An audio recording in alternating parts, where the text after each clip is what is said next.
और आगे बढ़ते हुए इस वक्त की बड़ी खबर, रूसी राष्ट्रपति पुतिन की नाटो को चेतावनी। रूसी राष्ट्रपति व्लादिमीर पुतिन ने नाटो को चेतावनी देते हुए साफ कर दिया है। ओरेश्निक मिसाइल से हमले की चेतावनी दी है। कहा है कि सेना को ओरेश्निक सौंप दी गई है, यानी कि हैंडओवर कर दी गई है और बड़े पैमाने पर ओरेश्निक मिसाइल का उत्पादन भी शुरू हो गया है। ना सिर्फ सेना को हैंडओवर की गई है बल्कि इसका प्रोडक्शन भी शुरू कर दिया गया है, यानी कि इसका इस्तेमाल आगे देखने को मिल सकता है। ओरेश्निक मिसाइल जो कि अपने आप में बहुत ही घातक बताई जाती है, पुतिन साफ तौर पर रुकने वाले नहीं हैं और ये चेतावनी उन्होंने नाटो देश को देते हुए बता दिया है कि ओरेश्निक मिसाइल से हमले किए जा सकते हैं।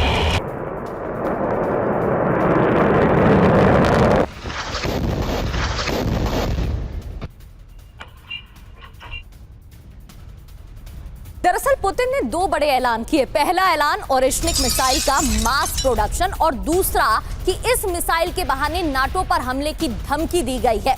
रूस ने कुछ महीनों पहले ही ओरेश्निक मिसाइल को तैयार किया। इस मिसाइल का टेस्ट रूस ने यूक्रेन में किया।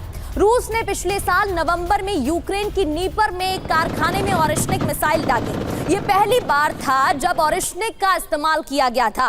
बाद में पता लगा कि रूस ने यूक्रेन पर हमला कर ओरेश्निक मिसाइल का टेस्ट किया है, जिसका पहला परीक्षण यूक्रेन में ही रूस की तरफ से किया गया था और तब भी बर्बादी की तस्वीरें देखने को मिली थी। साफ है, इस घातक मिसाइल का इस्तेमाल करना, यानी कि रूस ने बता दिया है कि ऐसे ही हमले जारी रहेंगे और भी ज्यादा अग्रेसिव रूस हो सकता है।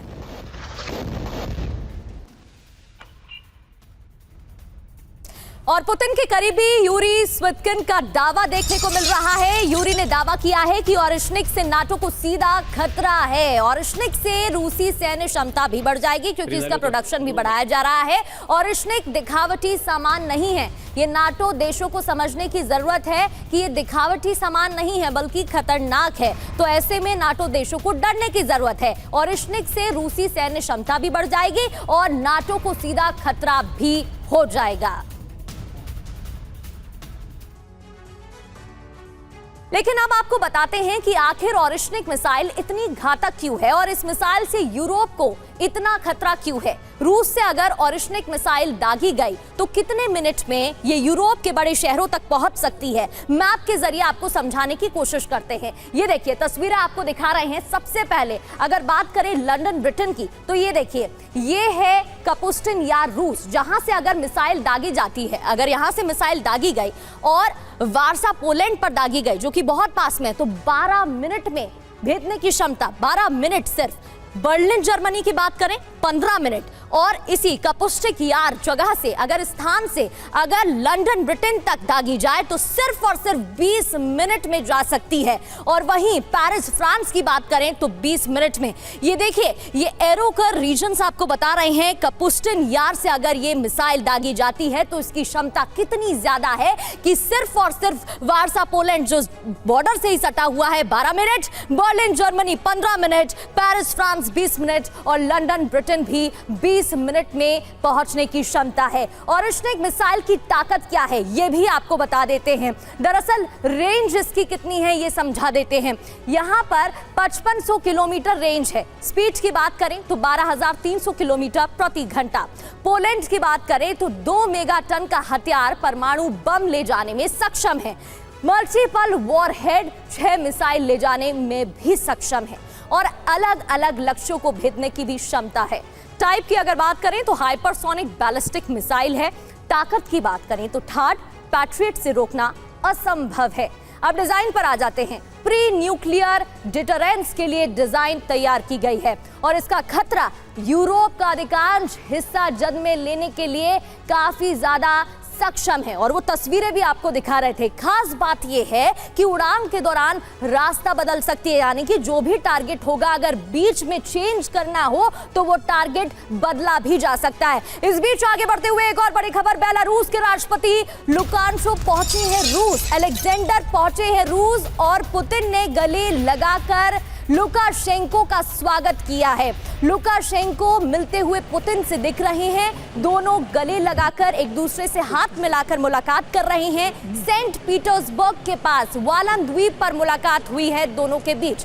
तो ये तस्वीरें आप देख रहे हैं जहां दोनों के बीच मुलाकात होती है, गले मिल रहे हैं, हाथ मिला रहे हैं और इससे एक बड़ा मैसेज यूरोप देशों को भी जाता है, अमेरिका को भी जाता है। ये मुलाकात कितनी अहम हो जाती है और रूस की आगे की रणनीति क्या हो सकती है, इस पर भी बात करेंगे।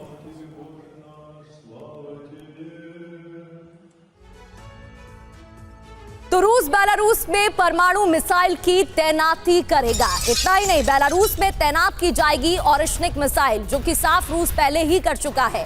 इस साल के अंत में मिसाइल तैनात कर दी जाएगी और पुतिन लुकाशेंको की बैठक के दौरान ये बातचीत हुई है। तो कई समझौतों पर बात, और ये भी बताया जा रहा है कि इस मिसाइल की तैनाती भी कर दी जाएगी।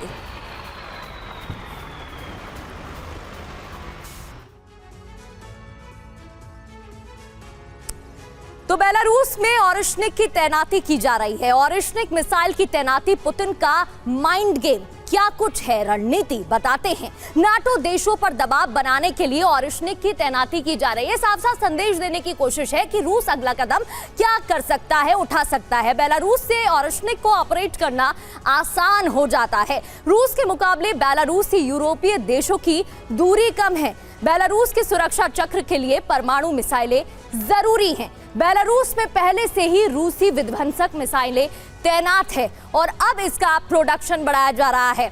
हमारे सहयोगी मनीष झा हमारे साथ जुड़े हुए हैं। मनीष, साफ है जिस तरीके से इस मिसाइल का इस्तेमाल होगा और रूस ने यह भी क्लियर कर दिया है, मास प्रोडक्शन बढ़ाया जाएगा। एक संकेत देने की कोशिश की गई है कि उनका अगला कदम कितना ज्यादा खतरनाक हो सकता है। देखिए, इस मिसाइल की आज की तारीख में पूरी दुनिया में इसलिए चर्चा हो रही है क्योंकि ये बहुत ही विध्वंसक है। आवाज की गति से 10 गुना ज्यादा तेज रफ्तार से चलती है, यानी कि 12,700 किलोमीटर प्रति घंटा की स्पीड से। इसीलिए लंदन और पेरिस वो रूस से जो है महज 20 मिनट के अंदर में पहुंच जाते हैं। अब हुआ यह है कि जब बेलारूस के राष्ट्रपति लुकाशेंको ने पुतिन से मुलाकात की तो उस समय पुतिन ने यह कहा कि हम बेलारूस में भी ऑरिशनिक मिसाइल का इनको डिप्लॉय करने जा रहे हैं। यानी कि तब चाहे यूरोपीय देशों में उस मिसाइल को पहुंचने में 20 मिनट भी नहीं लगेंगे, तब 5 से 7 मिनट के अंदर वो पोलैंड में या फिर नाटो के हेडक्वार्टर पर पहुंच सकते हैं। इसलिए ये खौफ बरपाया हुआ है। दूसरी बात है, इस मिसाइल का इस्तेमाल रूस ने पहली बार पिछले साल नवंबर में किया था, जब उन्होंने निप्रो में एक मिसाइल फैक्ट्री को ध्वस्त किया था यूक्रेन में। और उसके बाद से यह माना गया कि इस मिसाइल को कोई भी एयर डिफेंस सिस्टम रोक नहीं पाता है। मतलब जब ये मिसाइल चलती है, इसके साथ 6 वॉरहेड होते हैं और फिर इससे भारी तबाही होती है। तो इसको आप कह सकते हैं कि ये न्यूक्लियर वाली तबाही के अलावा अगर आप कहें तो नॉन न्यूक्लियर में ये सबसे बड़ी तबाही वाला मिसाइल है। बिल्कुल, और रास्ते में टारगेट भी चेंज हो सकता है। अपने आप में बड़ी बात, रोक रही हूं आपको, लौटूंगी आपके पास। लेकिन इस बीच एक और खबर, जहां अमेरिका रूस के बीच तनाव बढ़ने की आशंका है। क्यों? क्योंकि रूस के खिलाफ डोनाल्ड ट्रंप का परमाणु फैसला अब देखने को मिल रहा है। रूस के पास 2 परमाणु पनडुब्बी तैनात करने का आदेश है। रूसी समंदर के पास यूएस पनडुब्बी तैनात की गई है। अपने आप में बहुत चैलेंजिंग हो जाता है क्योंकि परमाणु पनडुब्बी तैनात करने का आदेश डोनाल्ड ट्रंप की तरफ से दिया गया है। मेदवेदेव के बयान के बाद यह कदम उठाया गया है। मेदवेदेव के बयान को भड़काऊ बताया डोनाल्ड ट्रंप ने और उन्होंने कहा यह अच्छा नहीं होगा, जिसके बाद उन्होंने यह कदम उठाया है और परमाणु पनडुब्बी तैनात करने का आदेश, न्यूक्लियर सबमरीन तैनात करने का आदेश दे दिया। रूस के पास 2 पनडुब्बी तैनात करने का यह निर्देश दिया गया है, जो अपने आप में बहुत ही घातक है।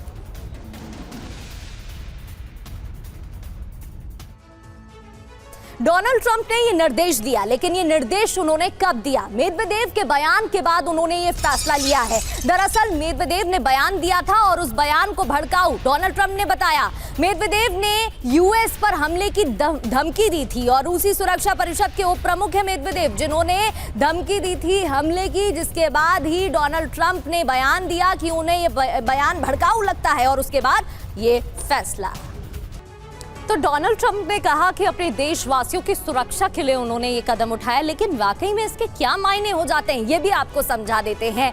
दरअसल रणनीतिक दबाव, न्यूक्लियर डिटरेंस का संकेत देने की कोशिश की गई है। इतना ही नहीं, समंदर में रूसी गतिविधियों की निगरानी भी रखी जा सकती है, क्योंकि पहले ही रूस की तरफ से तो तैनात सबमरीन की ही जा चुकी थी। रूस को चारों तरफ से घेरने की रणनीति तैयार की जा रही है, निगरानी भी आसानी से हो पाएगी। बेलारूस में ऑरिशनिक तैनात करने पर प्रतिक्रिया दी गई है। साफ है, निगरानी के लिए और दबाव बनाने के लिए यह फैसला लिया गया है। लेकिन आखिर रूस सीमा के पास कहां हो सकती है अमेरिकी पनडुब्बियां की तैनाती? कुछ संभावनाएं ऐसी भी नजर आ रही हैं। हमारे साथ लगातार मनीष जुड़े हुए हैं। मनीष, क्योंकि आप ये वही इलाका है जहां पर आप लगातार रिपोर्ट भी दिखाते रहे हैं दर्शकों को, लौटूंगी आपके पास, लेकिन पहले दर्शकों को ये बता दें कि बाल्टिक सागर कैलिनिनग्राड पश्चिमी रूस को दबाव में रखना चाहता है और इस वजह से ये फैसला लिया गया। जापान सागर रूसी पैसिफिक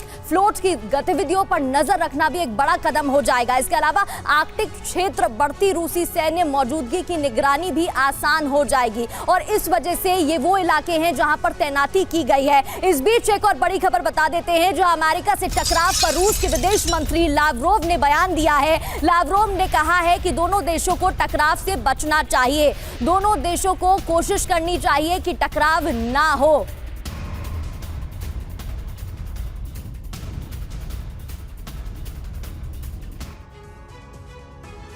और आगे बढ़ते हुए अब आपको दिखाते हैं कि रूस और अमेरिका की पनडुब्बी पावर किसके पास कितनी है और किसके पास पनडुब्बी कितनी है, संख्या भी बताते हैं। रूस और अमेरिका की बात करें तो कुल सक्रिय पनडुब्बी 64 और 68 है। रूस के पास 64 और अमेरिका के पास 68।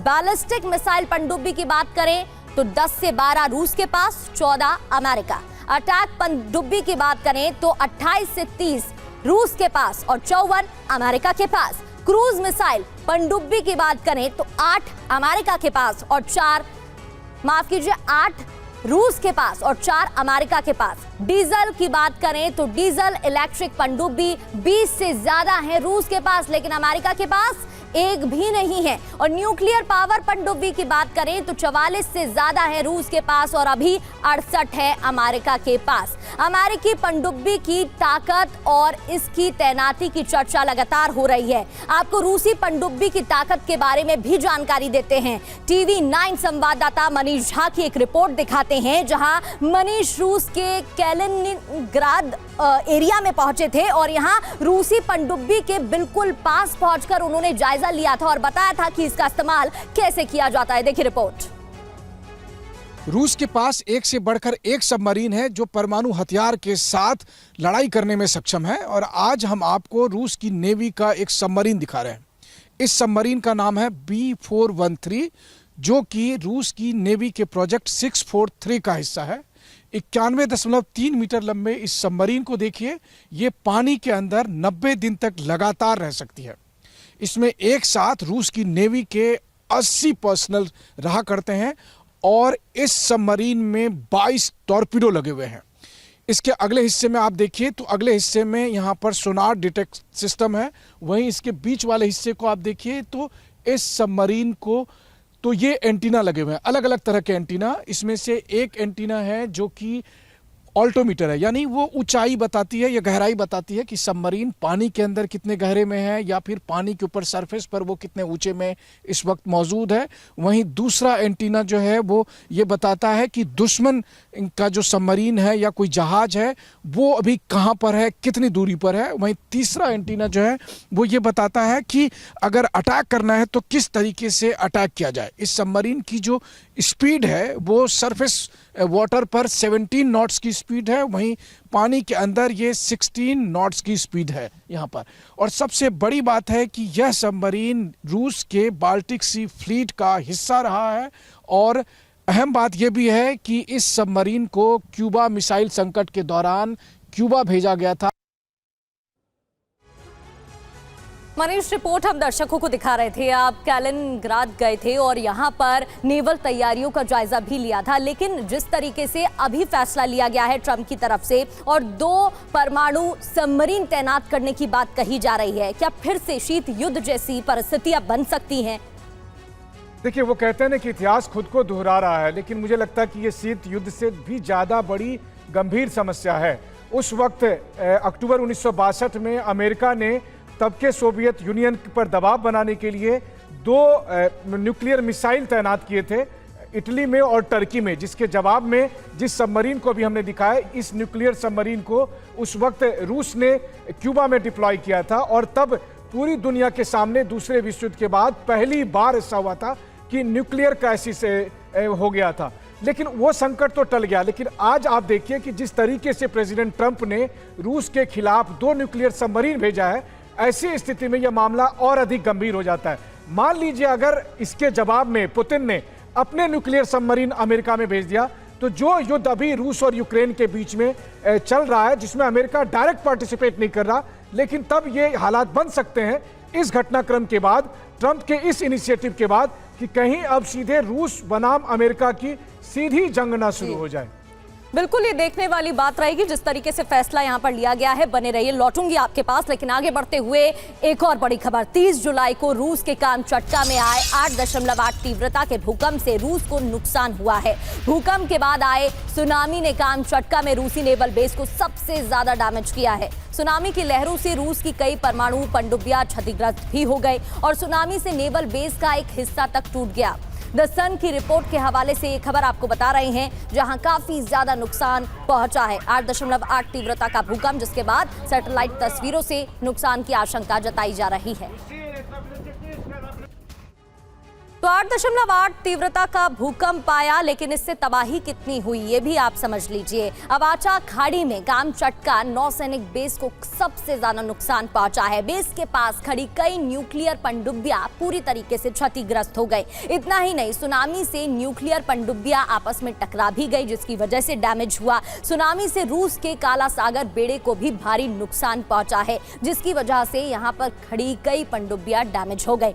अब कामचटका नेवल बेस इतना अहम क्यों हो जाता है, वो भी आपको बताते हैं। 5 बोरोई 2 श्रेणी की पनडुब्बियां यहां पर तैनात थी। इतना ही नहीं, ऑस्कर, डेल्टा, किलो श्रेणी की पनडुब्बियां भी यहीं पर तैनात थी। अमेरिका पर इधर रूस आराम से नजर रखता था, इसी के जरिए अमेरिका पर रूस निगरानी करता था। लेकिन क्योंकि भारी डैमेज पहुंचा है, तो अमेरिका पर अब दोबारा से नजर रखने के लिए तैयारी की जाएगी। आगे बढ़ते हुए एक और बड़ी खबर आपको बताते हैं। अमेरिका से बहुत बड़ी खबर सामने आई है। गोल्डन डोम के परीक्षण का समय तय कर लिया गया है। नवंबर 2028 से पहले कभी भी परीक्षण संभव बताया जा रहा है। 2029 से ऑपरेशनल होगा अमेरिकी गोल्डन डोम। उसके लिए तैयारी की गई है। नवंबर 2028 से पहले कभी भी परीक्षण इसको लेकर हो सकता है, लेकिन 2029 से ऑपरेशनल अमेरिकी गोल्डन डोम हो जाएगा। तो गोल्डन डोम पर अमेरिका दावा करता है मल्टी लेयर डिफेंस सिस्टम होगा, यह बताया जाता है। स्पेस बेस्ड इंटरसेप्टर से भी काम करेगा। 3 तरह के हमले नाकाम कर सकता है, जैसे पहला स्पेस लॉन्च वेपन्स का हमला, दूसरा हाइपरसोनिक मिसाइल अटैक और तीसरा बैलिस्टिक और क्रूज मिसाइल अटैक भी नाकाम कर सकता है। बड़ी बात यह है कि 2028 में चुनाव से पहले परीक्षण होने की बात कही गई है। 2029 तक ऑपरेशनल हो जाएगा, यह भी बताया गया है। $25 बिलियन का फंड इसके लिए जारी किया गया है, जिससे कि इसको तैयार किया जा सके। $500 बिलियन जा सकता है। ट्रंप कार्ड क्यों खेल रहे हैं और इसके पीछे क्या वजह है? अमेरिका के लिए गेम चेंजर ये साबित हो सकता है, इसलिए 2029 से पहले से ऑपरेशनल करने की बात कही जा रही है। रूस चीन के ICBM में सुरक्षा की गारंटी दी गई है। अमेरिका अपने मित्र देशों में इसे लगा सकता है, वहां पर भी सप्लाई कर सकता है या फिर भेज सकता है। प्राइम टारगेट देश की सुरक्षा पुख्ता भी इसके जरिए हो जाएगी। लेकिन इस बीच आगे बढ़ते हुए एक और खबर, जर्मनी यूक्रेन को पैट्रियट एयर डिफेंस सिस्टम देगा। जर्मनी यूक्रेन को पैट्रियट एयर डिफेंस सिस्टम पहुंचाएगा। अमेरिकी समझौते के तहत जर्मनी ये पैट्रियट एयर डिफेंस सिस्टम दे रहा है। समझौते के तहत ही ये फैसला लिया गया है। अगले कुछ दिन में पैट्रियट की डिलीवरी भी हो जाएगी। यूएस समझौते के तहत ये दिया जा रहा है और अगले आने वाले दिनों में पैट्रियट की डिलीवरी की भी संभावना है। जर्मनी के रक्षा मंत्री ने इस बात की जानकारी साझा की है।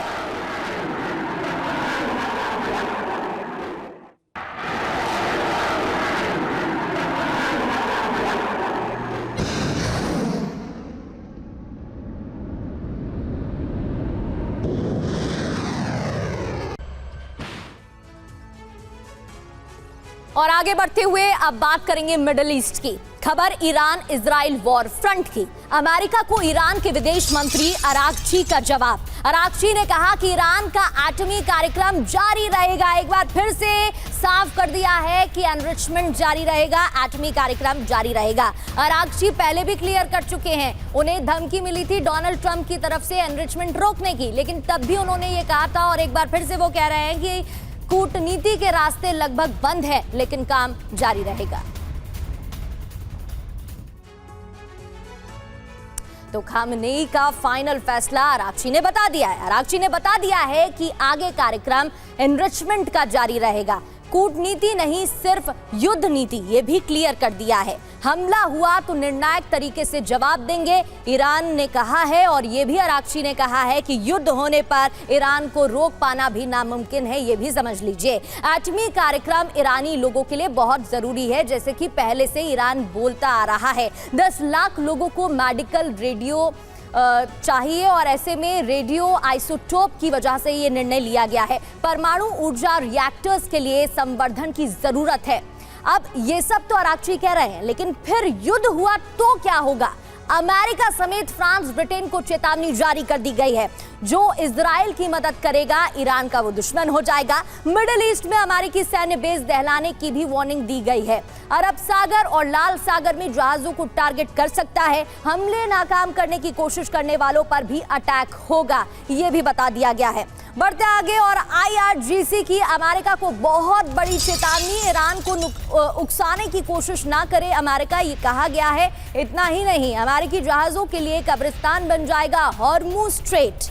IRGC ने कहा है कि हॉर्मुज स्ट्रेट बहुत ही घातक हो जाएगा, ये अमेरिकी जहाजों के लिए कब्रिस्तान बन जाएगा। तो ईरान को उकसाने की कोशिश अमेरिका भूल से भी ना करे।